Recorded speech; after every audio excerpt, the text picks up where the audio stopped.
This goes back to should be back on my screen, showing our audience.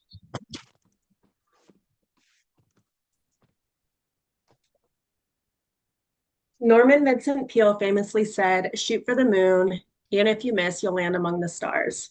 Today, I'm going to tell you a bit about my background and share a story about the last time I found myself among the stars. I'm the second born of four children. I was born in Texas, where I spent most of my childhood, although I did spend some time living in both Florida and Massachusetts as a kid. Growing up, I had pretty common child interests, climbing things, playing with dirt, animals, making art, things of that nature. As I entered my teen years, I became more rambunctious, to put it nicely, and led a bit of a double life. So while I did well in school, I was even in AP classes. I participated in extracurricular activities like theater and even had a part-time job. My free time was spent running amok with my friends. As I entered early adulthood, I calmed down a little bit and began exploring my options and trying to find my purpose in life.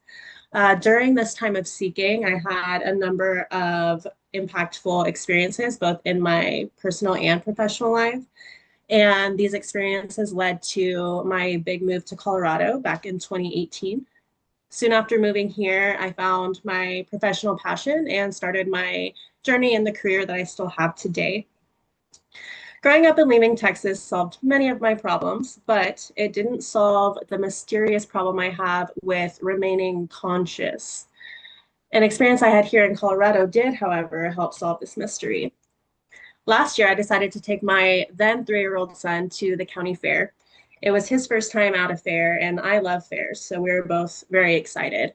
The only downside, it was the middle of summer, so it was incredibly hot outside.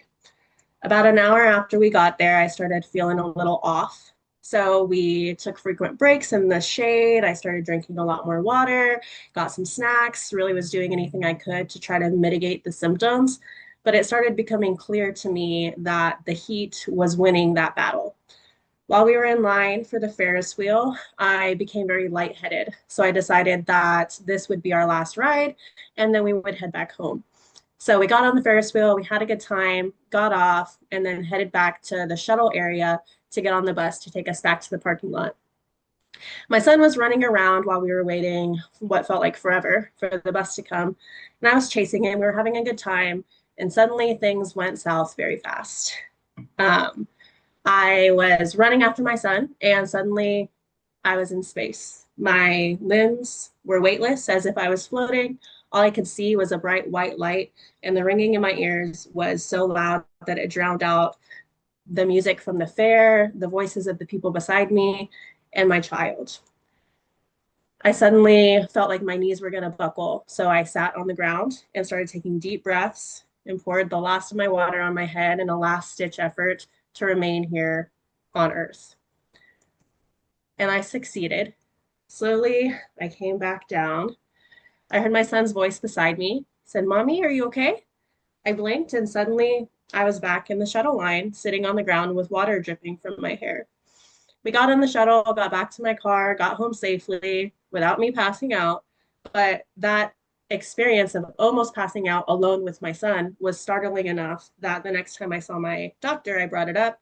I asked if there was anything we could do to figure out why this happens to me and to make it stop happening to me.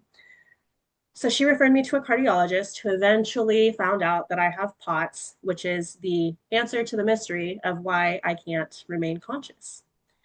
To recap what I've shared with you today, I am a middle child from Texas, and I moved to Colorado in my early adulthood in search of cooler weather and my purpose in life. I've had a habit of fainting since I was a teenager, and an experience I had last year at the county fair finally led me to some answers and some treatment for that. So while some people might want to shoot for the stars, I personally prefer to stay here on Earth.